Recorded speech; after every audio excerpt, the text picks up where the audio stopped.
আরও একটি নতুন ভিডিওতে আপনাদেরকে স্বাগত। আজ আমরা সরকারি এবং বেসরকারি বিদ্যালয়সমূহে ভর্তি আবেদন 2025 নিয়ে আলোচনা করব। এই ভিডিওতে ভর্তি সম্পর্কিত সকল তথ্য, প্রয়োজনীয় কাগজপত্র ও অনলাইনে আবেদনের বিস্তারিত নিয়ে আলোচনা করা হয়েছে। আশা করি ভিডিওটি দেখে আপনারা উপকৃত হবেন। অনলাইনে আবেদন গ্রহণের প্রক্রিয়া 12-11-2024 খ্রিস্টাব্দ সকাল 11 ঘটিকা হতে শুরু হয়ে 30-11-2024 খ্রিস্টাব্দ বিকাল 5 ঘটিকা পর্যন্ত চলমান থাকবে। 2025 শিক্ষাবর্ষে ভর্তির আবেদন ফি 110 টাকা নির্ধারণ করা হয়েছে, যা শুধুমাত্র টেলিটক প্রিপেইড মোবাইল হতে SMS এর মাধ্যমে প্রদান করা যাবে। এখন আমরা জানব আবেদন কিভাবে করতে হবে। আবেদন করার জন্য প্রথমেই ভিজিট করুন gsateletalk.com.bd। এরপর আপনার প্রয়োজন অনুযায়ী সরকারি এবং বেসরকারি বিদ্যালয়ের আবেদনে ক্লিক করুন। আবেদন ফর্মটি খুবই সহজ, আপনি নিজেই ঘরে বসে আবেদন করতে পারবেন কিংবা নিজের কম্পিউটার অথবা ল্যাপটপ থেকে আবেদন করতে পারবেন। সরকারি এবং বেসরকারি বিদ্যালয়ের আবেদন ফর্ম একই, কিন্তু তাদের ওয়েবসাইটের লিংক আলাদা। সো আপনাদেরকে সরকারি এবং বেসরকারি বিদ্যালয় দেখে আবেদন করতে হবে। আবেদনের নিয়ম কানুনে এবছরে কিছুটা পরিবর্তন আনা হয়েছে। প্রথম পরিবর্তন, প্রথম শ্রেণীতে ভর্তি ন্যূনতম বয়স কমিয়ে 5 বছর থেকে সর্বোচ্চ বাড়িয়ে 7 বছর করা হয়েছে। দ্বিতীয় পরিবর্তন, যমজ সন্তানদের জন্য নতুন কোটা যোগ করা হয়েছে। 2টি যমজ সন্তানের জন্য আবেদন করতে হবে একটি। তৃতীয় পরিবর্তন, প্রতিটি আবেদনে একটি করে বিদ্যালয় নির্বাচন করে 5টি পৃথক আবেদন করার সুযোগ রয়েছে। চতুর্থ পরিবর্তন, শিক্ষা মন্ত্রণালয়ের কর্মকর্তা কর্মচারী কোটায় যারা আবেদন করবেন তাদেরকে সনদপত্রে ক্রমিক বা রেফারেন্স নম্বর উল্লেখ করতে হবে। পঞ্চম পরিবর্তন, মুক্তিযোদ্ধাদের সন্তান নাতি নাতনির পরিবর্তে শুধুমাত্র মুক্তিযোদ্ধার সন্তানেরা আবেদন করতে পারবেন। এবার আমরা আবেদন ফর্ম নিয়ে বিস্তারিত আলোচনা করব। প্রথমেই শিক্ষার্থীর নামের ঘরে নিজের নাম লিখুন।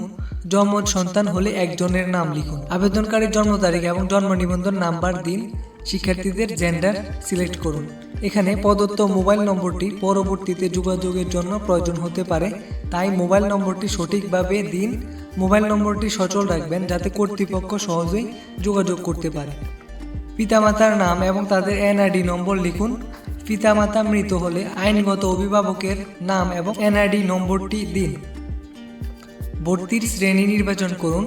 প্রথম শ্রেণীর ক্ষেত্রে অবশ্যই 5 থেকে 7 বছরের মধ্যে হতে হবে। বর্তমান ও স্থায়ী ঠিকানা প্রদান করুন। যে ভার্সনে ভর্তি হতে চান সেটি নির্বাচন করুন। যে এলাকায় আবেদন করতে চান সেগুলোর বিভাগ, জেলা ও থানা নির্বাচন করুন। সকল বিদ্যালয়ের তালিকা পেতে এই বাটনে ক্লিক করুন। নিচে 5টি বিদ্যালয়ের সিলেক্ট করার সুযোগ পাবেন, তবে বিদ্যালয় খুঁজে পাওয়া সাপেক্ষে এর সংখ্যা কম বেশি হতে পারে।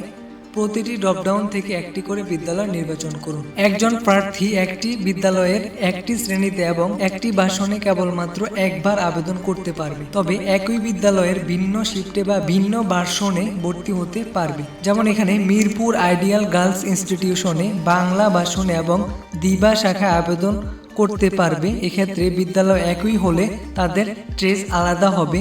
যদি তাদের ইংরেজি ভাষণ থাকে তাহলে সেখানেও আবেদন করা যাবে। GM বা সাধারণ কোটা সকল আবেদনকারীদের জন্য।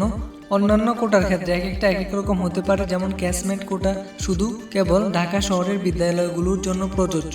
FF বা মুক্তিযোদ্ধা কোটা হলে মুক্তিযুদ্ধের নম্বর প্রদান করুন এবং কর্মকর্তা কর্মচারীর কেউ বলে MH সিলেক্ট করতে হবে। PWN কোটা বা যমজ কোটা যুক্ত করতে চাইলে নিচে তাদের তথ্য দিতে হবে এবং জন্ম নিবন্ধন নম্বর দিন। যে বিদ্যালয়ে আবেদন করতে চান অপর যমজ সন্তান অধ্যয়নরত কিনা সেটা সিলেক্ট করুন। শিক্ষার্থীর সম্প্রতি পাসপোর্ট সাইজের ছবি স্ক্যান করে রাখুন। ছবির মাপ অবশ্যই দৈর্ঘ্য এবং প্রস্থে 300 পিক্সেল হতে হবে। ফাইলের সাইজ সর্বোচ্চ 100 কিংবা JPG ফরম্যাট হতে হবে। ছবির দৈর্ঘ্য এবং প্রস্থ ঠিক করার জন্য আপনি ফটোবিট ওয়েবসাইটে সাহায্য নিতে পারেন। ছবি সংযুক্ত করুন। সমস্ত তথ্য প্রদান করা হলে ফর্মটি আবার ভালো করে দেখুন এবং পুরো তথ্যগুলো মিলিয়ে নিন। সর্বশেষ অঙ্গীকারনামায় টিক চিহ্ন দিয়ে সাবমিট করুন। আবেদনটি সফলভাবে সাবমিট হয়েছে। এই ফর্মটি আপনারা ডাউনলোড করে রাখুন। এবার আসি কিভাবে ফি প্রদান করবেন। সাবমিট দেওয়ার পর যেই ফর্মটি পেয়েছেন সেখানে একটি ইউজার আইডি দেওয়া থাকবে। আবেদন ফি জমা দেওয়ার জন্য এই ইউজার আইডি প্রয়োজন হবে। আবেদন ফি 110 টাকা। অবশ্যই এটি টেলিটক সিম হতে SMS করতে হবে। টেলিটক সিম হতে মোট 2টি SMS প্রেরণ করতে হবে। প্রথম SMS GSA space user ID এবং পাঠিয়ে দিন 16342 নম্বরে। জবাবে পিন নম্বর সহ আরও একটি SMS পাবেন। এরপর আবার SMS এ লিখুন GSA স্পেস 3 নম্বরের পিন নম্বর। সফলভাবে ফ্রি প্রদান হলে দুটি নিশ্চিতকরণ মেসেজ পাবেন। একটি মেসেজ আসবে টেলিটক সিমে, অপর মেসেজটি যাবে আবেদনকারীর ফর্মে দেওয়া নম্বরে। আবেদন ফি জমা হয়ে গেলে নতুন ফর্ম পাবেন, সেখানে পেইড লেখা দেখতে পাবেন। আর এইভাবেই আপনারা সরকারি এবং বেসরকারি বিদ্যালয়ে ভর্তি হতে পারবেন এবং ফর্ম পূরণ করতে পারবেন। আশা করি ভিডিওটি ভালো লেগেছে। পরবর্তী ভিডিও এবং নিয়মিত শিক্ষা সম্পর্কিত ভিডিও পেতে আমাদের চ্যানেলটি সাবস্ক্রাইব করুন এবং পাশে থাকা বেল আইকনটি প্রেস করুন। ধন্যবাদ সবাইকে।